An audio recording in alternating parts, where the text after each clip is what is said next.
channel itaraba monetize.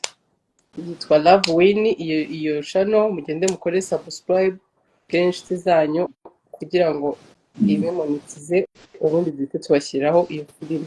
Mbonereho no gusaba best wanjye musabire hano kandi ntumakarira imbere ya Risud. ndabyemeye nubwo ntazi ibyo ari byo, ndabyemeye. Ngaho bimbwira Icyifuzo ni icyo, nshaka ko uzayikinamo iyo filime. Ibisubizo yabyemeye, Wabyemeye? gukina Love Win kabisa, nabyemeye. We nyita Cedric, wowe recording amalive, we nyita Cedric buretse. Sudi nanjye nzakinamo kandi Sudi ndakwemera. Abantu bakomeza bagende barebe Pretty ya The Ben, it's a nice song. kandi felicitation wagizemo choreography nziza bro. Thank you so much cyane na team yose n'abari ababyinnyi bose barabinyemo kabisa. Ba Baby Art mitemba credit, ba Baby Art, ba Shigi, ba Zena, ba Divine Oa, ba Lehana, ba Jojo Breezy, ba Sano Brown, ba Kofi, it's men dancers kandi nabo nanjye nabashimiye, nabagarutseho kubera ko baranyorohereza, kubera ko turicara nimba twicaye tugakreatinga ikintu, urumva bari ibintu birenze. Abasidike n'abana bafite impano bari kuzamuka, ba Moise. Mu myaka iri imbere u Rwanda rero rufite ababyinnyi batabaho, ba Esidori, ba Aristote, ba Mugisha, ni benshi kabisa. Big shout out to them kabisa, na badanice nyine bararenze tu. So na big shout out to Tiger B The Ben, nawe gukorana n'umuhanzi mukuru ni ibintu byadanje. Ubundi nyuma ya Meddy nari nsigaje Tiger, niwe tutari twagakoranye. Urumva it's a no honor hali yavuga hona cyangwa hona, it's a nona. N'iby'icyubahiro. Urumva nakoranye na Bruce, nkorana na ba Knowless, nkorana na ba Meddy. Urumva ni Tiger waburaga, niwe muntu twagakoranye kandi twakoranye neza. He's humble, ni artist mwiza, ufite umutima mwiza, nyine arumvikana kwa, you see. So rero ijoro ryiza, bakomeze bayirebe Pretty ni Pretty. Yes. Thank you so much. Hanyuma kuri ya liste mu witwa Jackson Mukotanyi ngo mube mumwanditse amadolari 100. So ubwo nta kibazo, ntari ushatse mwatangira na groupe kwa karindwi rivuba, so abarwayi tukabasura neza. Thank you. Iyo sawa uri kunyereka nabonye, ntago ari wowe ninjye ari kubwira buriya sinya aba yayimaye. Hari akantu nagaki urumva iki? Oya, iriya ino sinye se ni aba best, no se uri best wanjye unyikubwira. Abayerezo ndabara nzaho best. Thank you Titi, bari kurinde.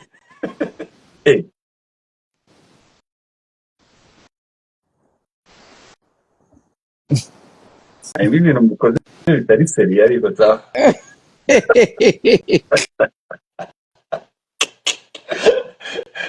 Ayo bagasinya mukoze katari seriye, cyo gasobanura ibitekerezo byanyu mufite muri aka kanya ntabwo ari byiza kuri ako gasinye. Reka iki cyatse gusobanura ibyo muganiriye. Ngo ndaza kuza kukureba nimugoroba nindangiza ikiganiro na Risud ngo none se twebwe iyi ni insuzanyo yacu. Ni gutya musuzanya? Okay. Yes, arakoze cyane Titi, tumushimire kuza kutuganiriza.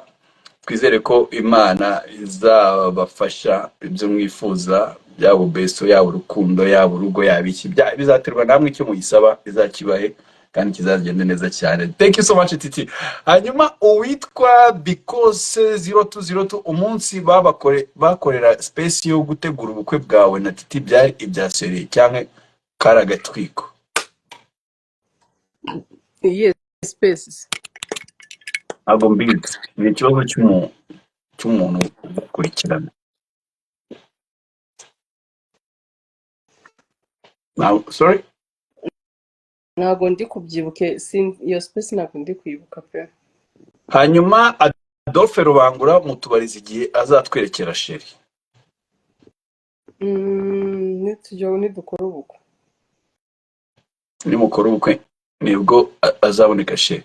Hanyuma ku bantu bashaka kuza muri video nababwiye please mucekinge ama internet ko zikora neza nta kibazo, kuko ndimo ndagerageza kubafata, ariko kugeza ubu abo nagiye mfata ntabwo birimo biraza. Hari igihe birimo baranyereka unable to join. Sinzi nimba ari ama internet yanyu. Nababwiye ushaka kuri video akande kuri aka kantu ka video, then ubu no mwanya ndagenda ngerageza ndeko zikunda, ariko ndavangamo n'ibibazo bindi bitandukanye. Hanyuma last queen ati se Nyambo uzakora ubukwe ryari? Ese ukundana na Titi Brown? Tubukora, tuzahita tubukora. Eh? Sheri wanjye n'aba tayari akansaba ngo dukore ubukwe, tuzahita tubukora. Kuko rega Sudi, twebwe abakobwa twebwe tuba tayari bitewe n'abakunzi bacu. Ko nshaka kuvuga ngo nzabukora umwaka utaha wakaba ataraba tayari. Ese twaba twaranashwanye. Ese nabwikorana. Ariko we igeze aba tayari akavuga ko yangiro mama w'abana be. Akambwira baby twakora ubukwe, nzamubwira ati yes baby, twabukora tukibanira akaramata. Ese ubona ari iki gishobora gutuma utandukana n'umuntu mukundana? Muri bimwe namukundiye nsanze naribeshye, cyangwa se akoze ikintu nyine ntabasha kwihanganira. Okay, turabigaruka mu kanya turebe nimba arimo aratwumva. Hello?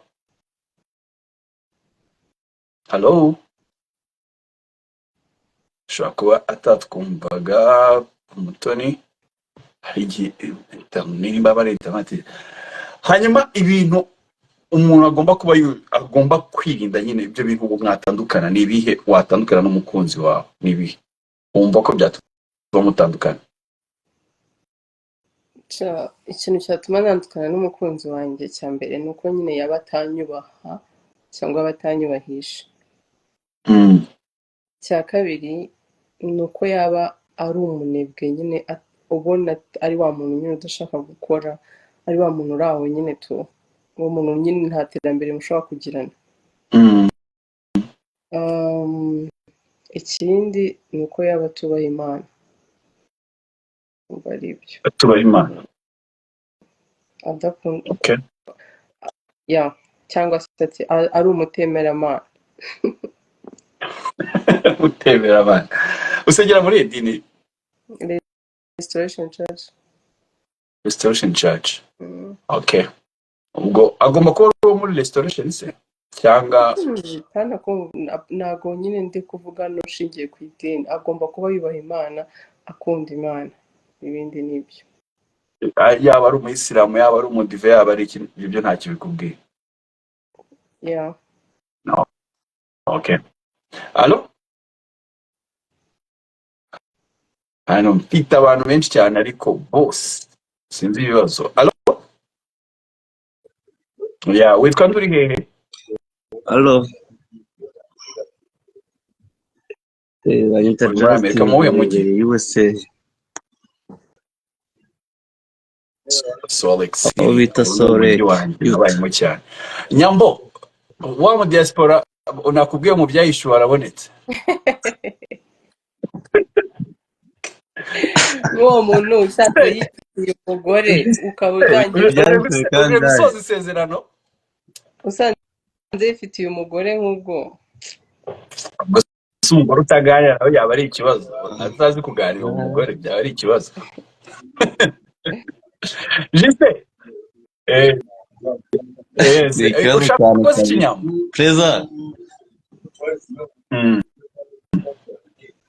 Nyambos. Oh, Nyambo. Yego. Ujya usenga? Yego. Kandi uvugisha ukuri. Okay. Ngiye ukoze ikibazo numbeshye. Oya wiseka kwa umusego. Numbeshya. Oya. Abari cyo cya mbere cyonyine uzihana Imana ntikubabarire.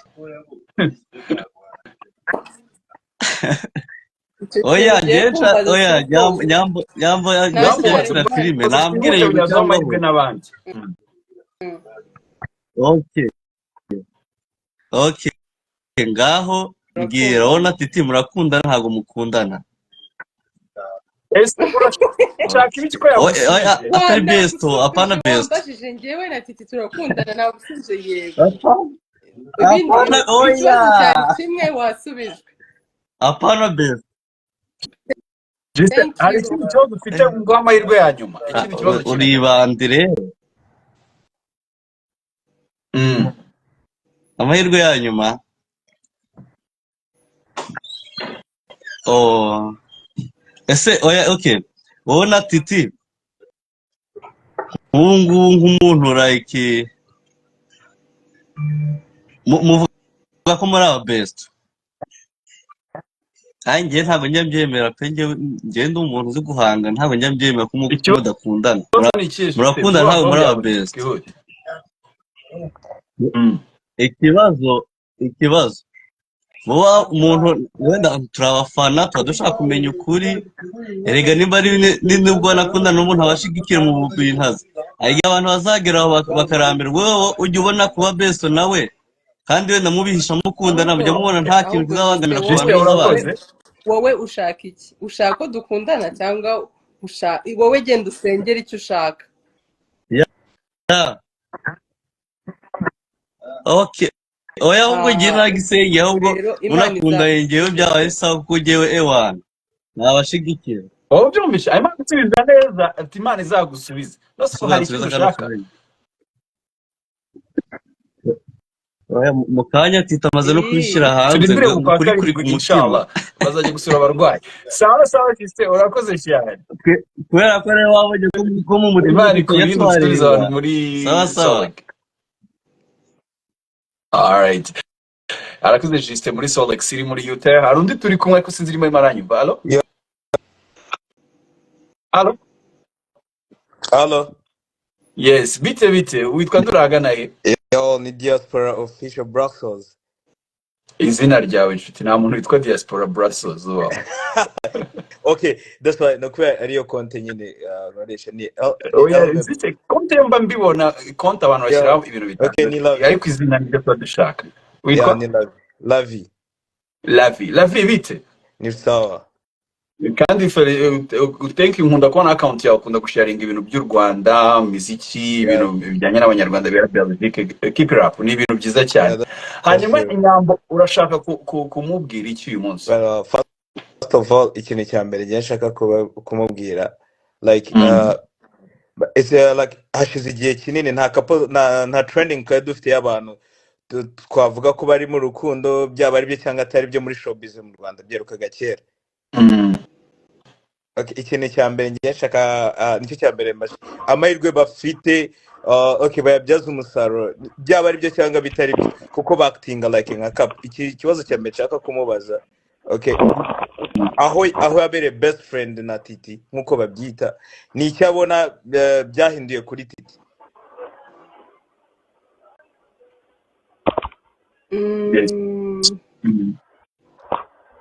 Ikintu byahinduye kuri Titi actually icyo kibazo ni waza kukisubiriza kuko ntabwo mbizi icyo amaso yawe areba niwe babajije naramuhinduye wikize nyine tubwiye nimba nta kintu wabonye cyahindutse kuri Titi. Okay njyewe naraba best nawe nibwo yaravuye muri biriya bibazo ntago nyine ntago yisangaga mu bantu n'iki ariko namweretse nyine ko hari abantu bagifite urukundo bagifite umutima mwiza nihereyeho so bituma afungukira n'abandi bantu kandi nawe yigeze kugusubiza aravuga ngo naraza mu buzima bwe azimye itara hari umwijima dore nko kuri uyu mutipe maze kujya mu buzima bwe acana itara kwereka ko haje urumuri so mu misomo y'ikinyejana mu misomo w'ikinyejana. Okay, so ikibazo cya nyuma like impamvu nari nkubaje gutyo Nyambo Lavi amasegonda twagiye amasegonda iminota 10 niba wakurikiranye Nyambo like criteria z'umuntu yifuza uraza gusanga ari we Titi nyuma yo we na Nyambo yahindutse kabisa.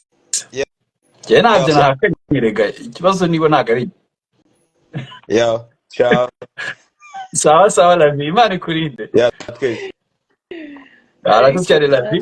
Hanyuma Banjye turi kumwe n'undi mushuti hano. Alo, Halo, bite, witwa nde, urahagana he? Bantarine ndi muri Canada. Uri mu wuhe mujyi Aline? Ahantu bita Regina. Ledeina? Regina. Regina. Oh, uri muri Regina? Muri Saskatchewan? Yes, Saskatchewan neza. Siko turaturanye, niyo mpamvu nangaye Nyambo ni hano ruguru yaho ntuye. So Regina niwo mujyi wo muri Canada. Niwo mujyi wa Canada wa hafi wegereye aho ntuye muri Amerika. So ni nawo honye ariko nararigize no kwasura. Aline. Yes. Uyu munsi ntabwo uje nk'umuturanyi birumvikana, uje kubera Nyambo, kubera iki? Kubera Nyambo ngiye kumubaza kuri la filime bita Ibanga.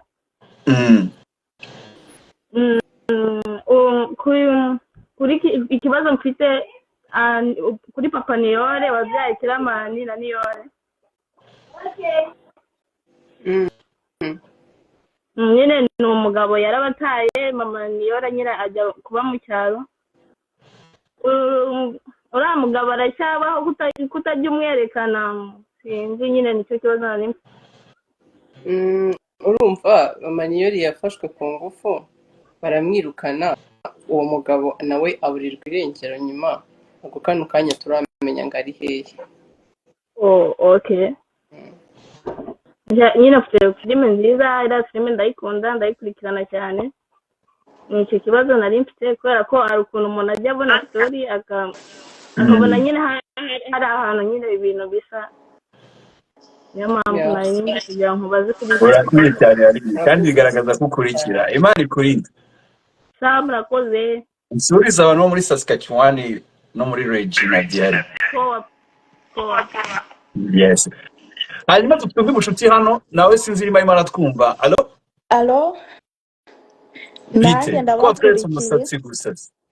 Zamuka tukure tugusuhuze. Ntabwo menyereye kamera nukumva barira. Kandi tugiye kwikumenyereza. Byagorana.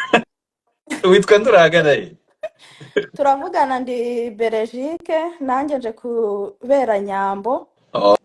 Okay. Witwa nde? Nitwa Majojo. Majojo, yes, muri Belgique. Majojo, urashaka kubaza iki Nyambo? Nyambo abantu bose bamubajije ku rukundo, ariko ibyo ndibaza ari we uzaduha igisubizo nyuma. Ngiye nanjye nje kubaza kuri filime y'Ibanga, ndayikurikira cyane. None nkagira ngo mbaze Nyambo ahora dutera amatsika cyane, ateganya ko izarangira nko mu gihe kingana gute? Arayikurura ariko gusa bavuga ayikurura. None siko muyikunda ko kimushaka irangira vuba. Wana bibaye byiza wajya duha byibura nk'eshatu ku munsi. Kwera dusingira amatsiko cyane ku buryo bamwe akazi karatunaniye, tuba dutegereje saa 7 ko zigera. Cyane none subwo koko ibaze nabahaye na uploadingaga kane mu cyumweru cya gatatu, kwa mbere, kwa gatatu no kwa gatanu ku cyumweru kane. Ati tukayikenera buri munsi, nsigaye nyibaha buri munsi. Ubwo gatatu ubwo se nabanshutinga gute? N'ubu ngubu umutima ugiye kuzahagarara kubera gukora cyane ngo nyibahe buri munsi. Ubwo rero mbabwiye ngo bizarenga rimwe ho nabambabeshye pe. Cyakari igihe dukorera surprise ukayizana kabiri abantu dukoreye umunsi. Ahubwo se ubwo ukora gute ushobora gukora episode ya filime buri munsi? Nyine ibaze nawe n'ibintu bidashoboka, ariko ndabikora kubera abafana. Ayo ma idea, script, edit, iki byose birashoboka mu masaha 24. Nyine nkaba ibaze kuba filime buri munsi urumva nta kuryama. cyane kandi courage merci beaucoup. Urakoze cyane. Atumye menya information narinzi Majojo, kandi nizeye ko ameze neza cyane muri Belgique. Nyambo ni gute mbanze nsuze Chantal Rutayisire umwe mu nshuti zanjye, akaba n'umwanditsi w'ibitabo aba muri Texas, muri Austin. Oh, arimo arakubwira ngo ngo she's so beautiful. Thank you. Reka injiji. Shanti twizeye ko umeze neza cyane, nawe mushimire yigeze kudusura hano mu kiganiro tuganiriza ku buhamya bwe ukuntu yarokotse muri jenoside yakorewe abatutsi. Afite igitabo cyiza cyane abantu bakwiye gushaka kabisa. Title yacyo nibagiwe title, ukuntu abantu bajya kugishaka muri Amazon, kirimo no mu bitabo by'abanyarwanda bigurwa cyane, avuga ku buhamya bw'ukuntu yarokotse muri jenoside. Ukwiye kumusapotinga.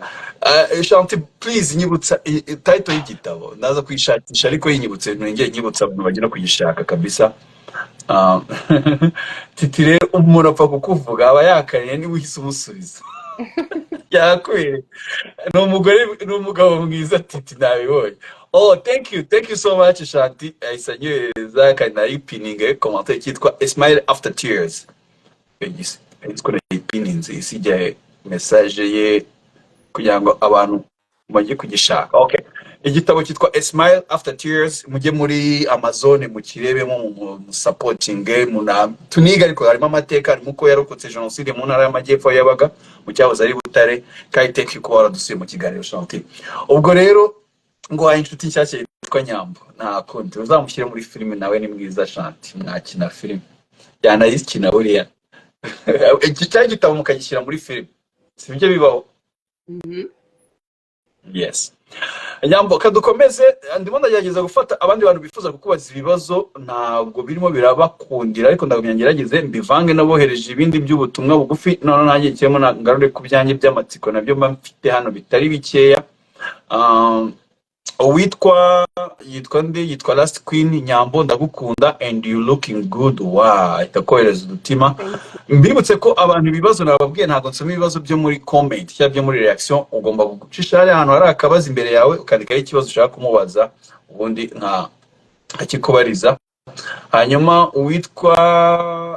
Olivis Kwavo ari wazaduha Izoka Boss Brother asuhuze Kigali. Thank you so much. Soti ese gushwana kwa Benda na Shakira ubizi wiki cyagisubije. Hanyuma Simplice w'Ikigali, Nyambo afite amashuri angahe, yize ibijyanye n'iki? Nize mu PC Math Physique na Computer Science. Umuntu ashaka kuba ashaka kuma akazi kuko ndikumva mbajije kabisa. Warangije secondaire, mbere ko ushize tugana ku bya secondaire umbwira ko uteganya kwiga na university, bigeze he? Ndacyabiteganya. Ndacyabiteganya. Harimo harabura iki kugira ngo yakomeze? Nta kiri kubura, nyine ni umwanya ndi gushaka kubishyira ku murongo. Reka twizere ko bizagukundira bikajya ku murongo. Uwitwa Iradukunda Brandine, ese Nyambo ko nkukunda ndetse nifuza ko twazahura, nahera hehe?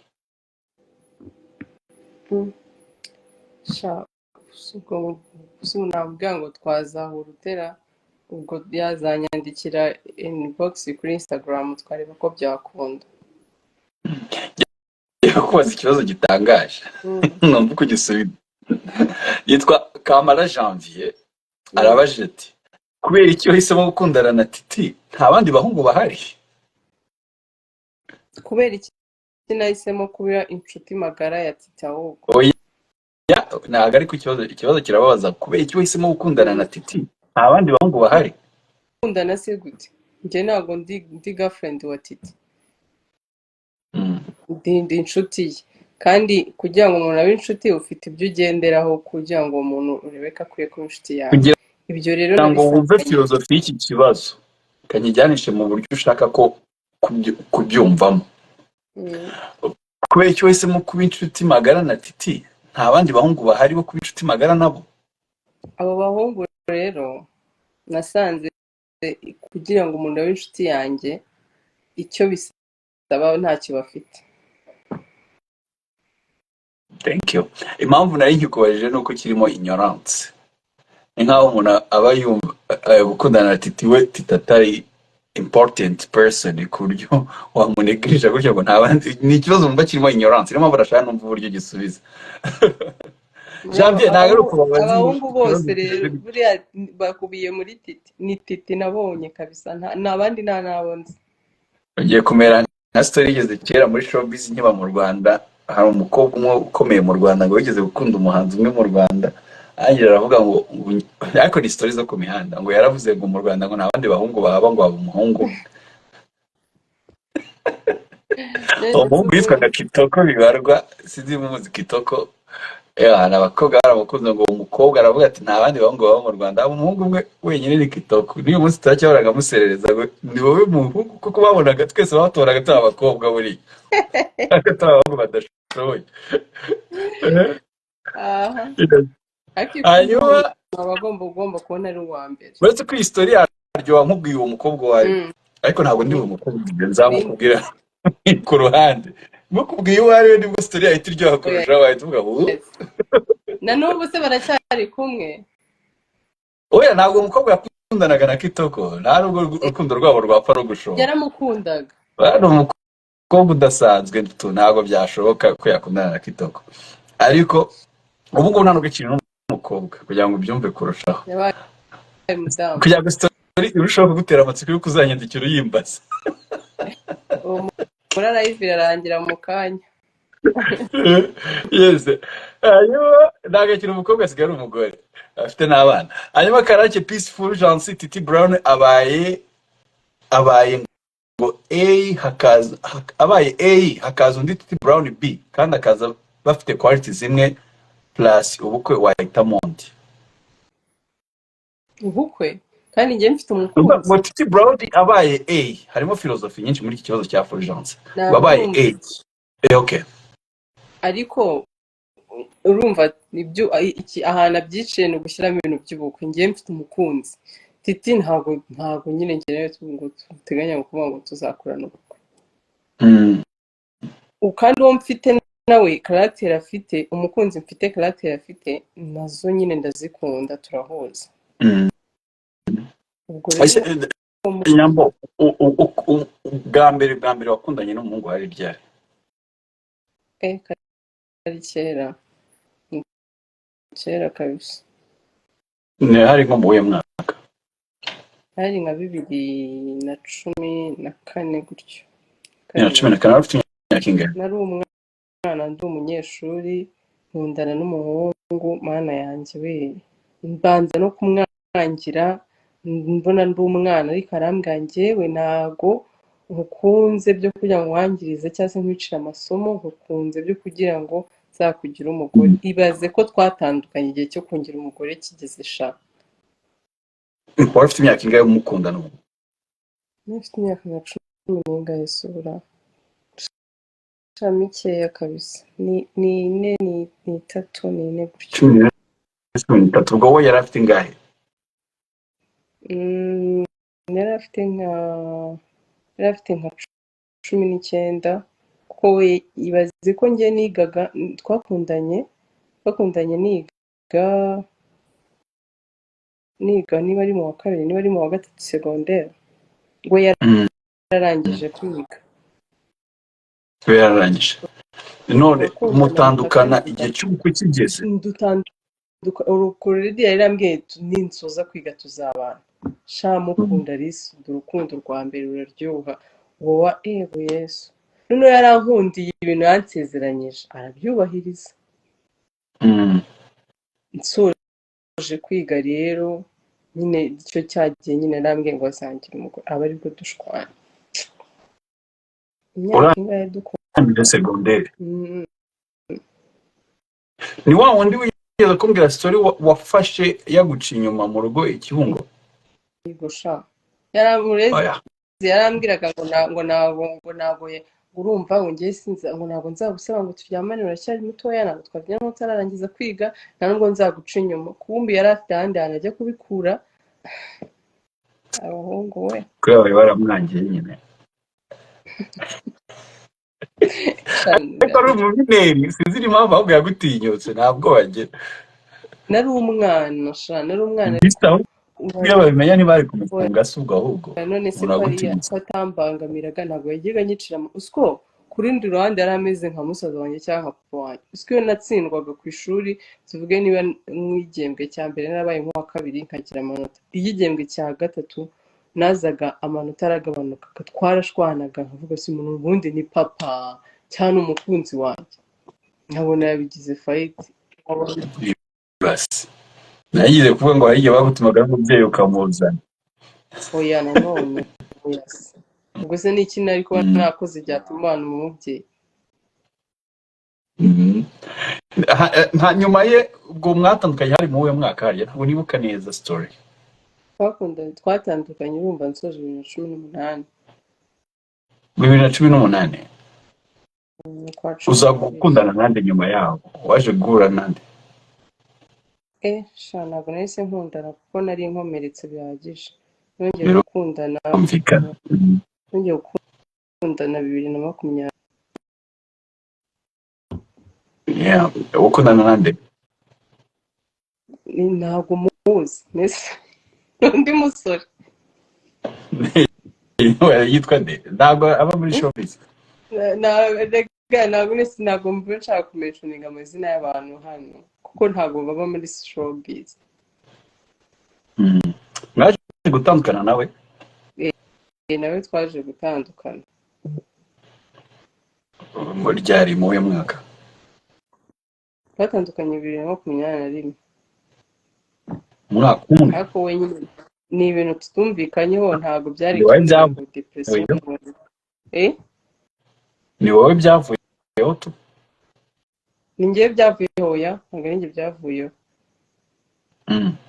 Ariko Ubwo navuga mwapfuye iki mwaka umwe? ntabwo ari ukuvuga ngo hari undi ngo nyine yakoreye icyaha, ahubwo hari ibintu tutumvikanyeho hagati yanjye nawe, mbona ntabwo nyine twakomezanye, nawe urabibona ko ntabwo twakomezanye. Uza Twemeza nyine guhura n'undi? bihagarika nyuma nkundana n'undi. Uwo rero uwo nguwo Waje guhura n'undi? iyi kandi nakubwiye ko mfite umukunzi. Uwo muri kumwe uyu nguyu niwe mwahuye inyuma yaho? Mwahuye mu wuhe mwaka we? Twahuye 2022. 2022. Muhuriye he? Kurangira hafi mu 2023. Mwahuriye he? Twahuriye he? Muhura bwa mbere? Duhura bwa mbere mu rusengero. Muza gupfa iki nyuma? Mwatandukanyijwe n'iki? Kandi kubwira ko tumeranye neza tutazatandukana. Uwo nguwo?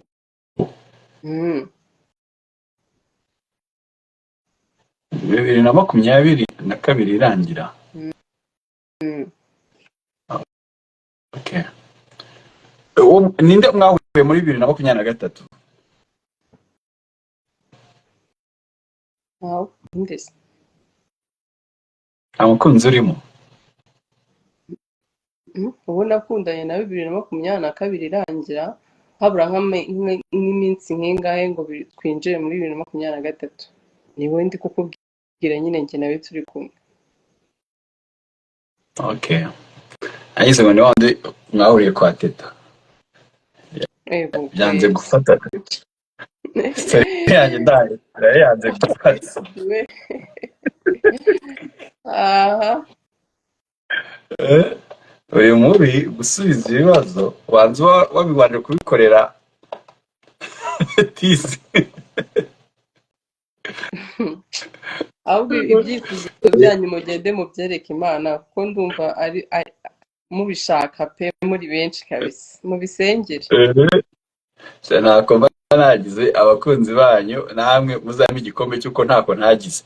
Hanyuma uwitwa Cedric Sekira yize amashuri angahe, yiga ibiki, akora iki nyuma y'ubuzima bwa sinema? Ngira ngo iby'amashuri babisubije, ahubwo nyuma ya sinema hari ibindi bintu ukora? Niko kazi nkora konyine kabisa. Okay. Hanyuma uwitwa Dibadia Diane, tubarize niba ibyo twumvishe kuri live bakoze harimo na Godfather ko ari byo nukuri nakwishima kobwa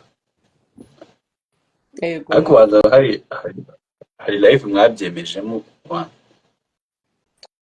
twabyemejemo ibiki hari ubwo avuze ibyo twari turi kuvugaho nase kubyemeje uvuze ngo nukuri nk'ibi bitewe n'ibyo twaganiriyeho ariko nta ibyo ngibyo uri gutekereza ntabwo ari byo